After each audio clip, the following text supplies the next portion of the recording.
What's going on, ladies and gents? So today I want to talk to you about three different things. One is skill and how do you develop skill. Two is home safety and security, some things that I've seen over the weekend as I'm going around and viewing people's homes as I'm passing by. And three is prejudice and preconceived biases. So the first thing I want to talk to you about is skill. So how do we develop skill in anything in life? Well, first and foremost, we have to try.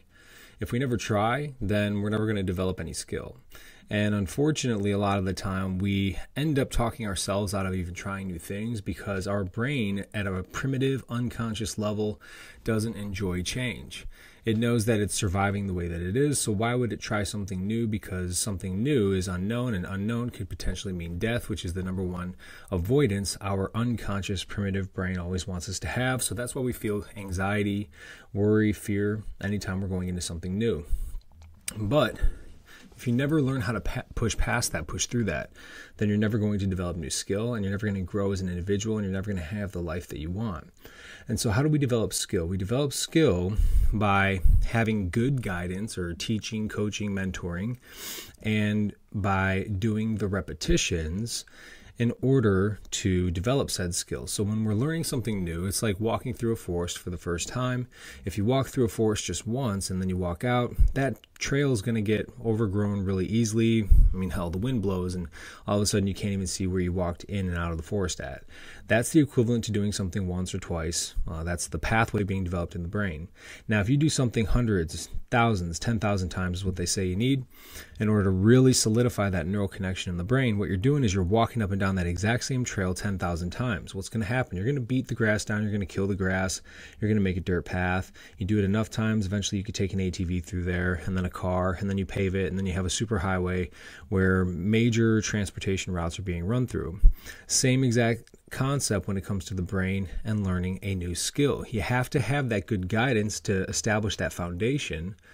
And when you do the work required, the repetition, that's when you develop the skill. Because through that experience is where you're going to come across your own failures, intrinsic failures, extrinsic failures, things outside of your body that are causing you to struggle or to fail for some means. Maybe you're too short, too tall, too skinny, too fat, too one way or another.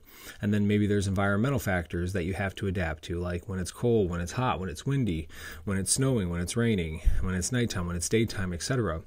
And the accumulation of all those different types of circumstances, extrinsic and intrinsic, that are within you, that's going to mold you into being truly proficient and developing the skill required in order to be a master at it, in order to perfect it, which there technically is no such thing as perfection, but perfection is the realization of your ability to perform said skill highly proficiently and always being open-minded and open-hearted and seeking improvement in every other possible facet and area of said skill. So make sure you have a good mentor and make sure you do the reps that they tell you to do. What makes a good mentor? Experience. Experience and the ability to orate and articulate that information over to you. So anytime you are about to learn something from someone, ask, are they doing the thing that you want them to do? If they are not doing the thing or living the life that you want to do or that you want to live, then you shouldn't be taking advice from them. I am a huge believer in this. I'm not going to go to a kindergartner who's never lived life and ask them about life advice. Like, they haven't done anything. I'm not going to go to a young adult unless they've been through some stuff that I could benefit and extrapolate some sort of information from and then apply it into my life. So make sure that you're asking yourself, what's this person's experience? Now, how many people have they taught? There's a difference between teaching and experience. You could be an experienced teacher, but are you a teacher that is experienced in the discipline that you're teaching?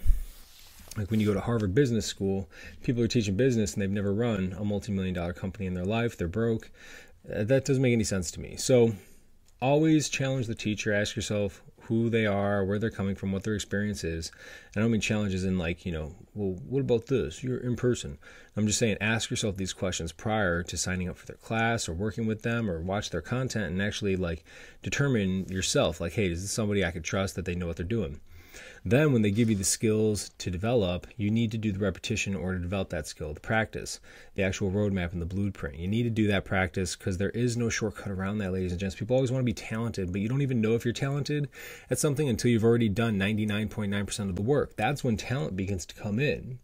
And it's like, man, you just have that extra edge. Well, if you keep practicing, maybe you have that extra edge yourself.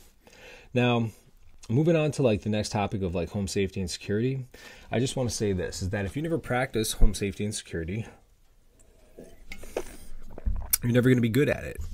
And I can't believe, I thought everybody at least had a Ring doorbell or some sort of home security system.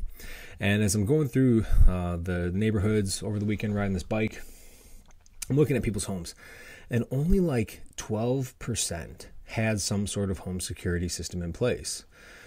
Now, why in this modern day and age we don't at least have some sort of like a Ring doorbell or singular camera, something to just show that there's some sort of security system in place here, is beyond me. On top of that, you don't even need to purchase any of these, expensive hundreds of dollars worth of cameras, types of systems. There are a lot of things out there, which we talk about in Lethality University, where it's just like battery operated, and it's like window opener alarms and door alarms and motion alarms, things that it's like $5, and you could place them around your home and keep your home safe and your loved ones safe. And then when your kids go off to college, they could bring this into college with them and keep themselves safe. So have some sort of home safety and security system. Here's a couple of things that I was just going through. This isn't necessarily what I saw, because I was not seeing anything, but here's a couple of other things that I just want you all to be able to think about when it comes to your home safety and security. So one of the first things is bubble wrap. If you have a window that's like a basement window and you don't want people necessarily looking in there and you're not looking out of it, if you put bubble wrap on the inside, it's going to greatly distort the image and people will not be able to see inside of it. Or some sort of reflective film, especially if you live in like a hot area, reflective window film can actually reduce your energy costs, and so I highly recommend that you use it. A lot of corporations use it on their high-rise buildings.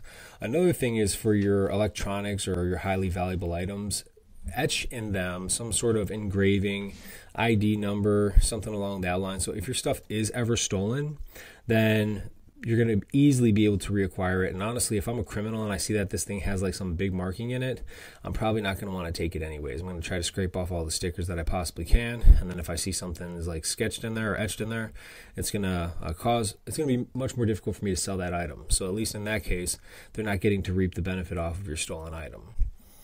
Now, lastly, what I wanted to talk to you all about today was prejudice. If you listen to the news and if you fall victim to the narrative that the news is telling you, well, my friend, you have weak mental resiliency, and you need to really work on that. If it bleeds, it reads. That's a real thing, because what's the brain's number one priority? Not get killed. But what does all the news and information propagation have to do with? Death, destruction, social economic collapse, World War III, all this bullshit.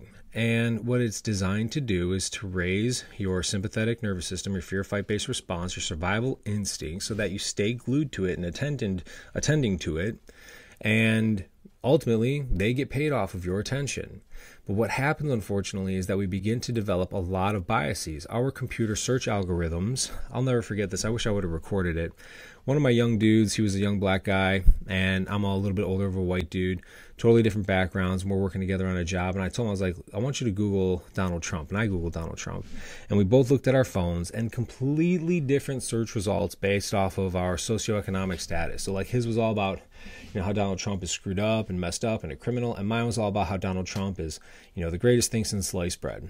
And neither of us believed any of those things, but because I was an older white male with probably more Republican or conservative values, because he was a young black male coming from a predominantly Democrat or liberal-esque type of a neighborhood, it automatically associated our search algorithms with that information. And so you're being manipulated constantly every single time you look at a screen, all day long. Every time you hear something over the radio, you're being manipulated into believing a narrative that somebody wants to benefit off of. And so when it comes to things like somebody's skin color, somebody's religious preference, look, this is America, man. Like, we're supposed to be super accepting of everybody. I could care less if you want to be gay or straight or bi. Honestly, I could even care less if you want to be a tranny. I just think it's fucked up that we're starting to push all this stuff off on our kids. That's where I start to really draw the line, because kids do not have the ability to understand those lifelong, you can't even pierce your ears until you're 18 years old. And now we're like letting kids go to drag shows and chop off their nuts when they're like 13. That's insane to me. And they all end up killing themselves because they're super depressed and mentally disturbed. And I know this from personal experience. I've known like 15 trannies in my entire life, and a lot of them ended up killing themselves, and the rest probably still addicted to drugs and drinking and depressed. They just never were able to find out who they were because they didn't accept who they were, which goes back to the skill-based thing where you need to just accept where you are in all things in life. So if you want to develop good skills, expect to suck and you'll be fine. You just need to know exactly where you're at. But just like anything else in life, accept where you're at and then start to work towards that worthy ideal, that goal that you have. But I digress to, a guy started making comments to me about like how it's so messed up.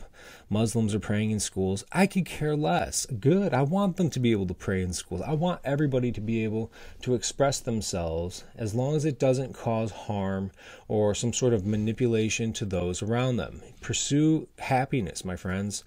And don't get wrapped up in this agenda, this psyop, this information warfare campaign that's being run against the American people, where it's causing us to be more and more divisive against ourselves internally. If you find yourself getting emotionally hijacked over an issue, and by emotionally hijacked, I mean upset, pissed off, frustrated, thinking about it later that day, then you need to take a serious step back and ask yourself, man, do I have a real mental and emotional resiliency? Because the answer is probably no. And if you want to know how to build things like mental and emotional resiliency, then we're launching a school platform. It's totally free now. It's a community you could join. You could join Lethal You. There's plenty of other programs out there that you could even join that will help you build mental, emotional, even physical resiliency. And it'll allow you to make educated choices with the right types of information that are not readily available to you and me. So lose the prejudice, lose the bias, guys.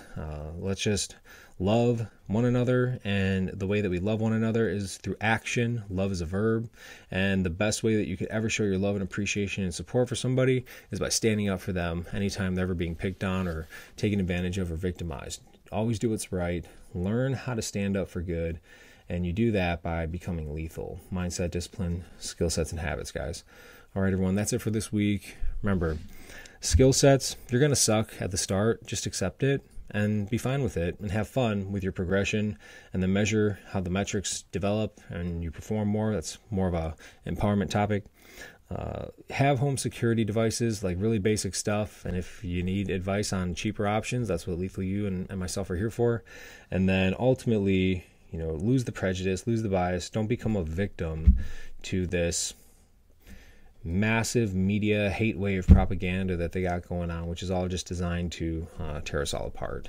Because most people are good people, and when you can lose the fear of being attacked by everybody because you know how to defend yourself, you really start to see that. All right, everybody, take care.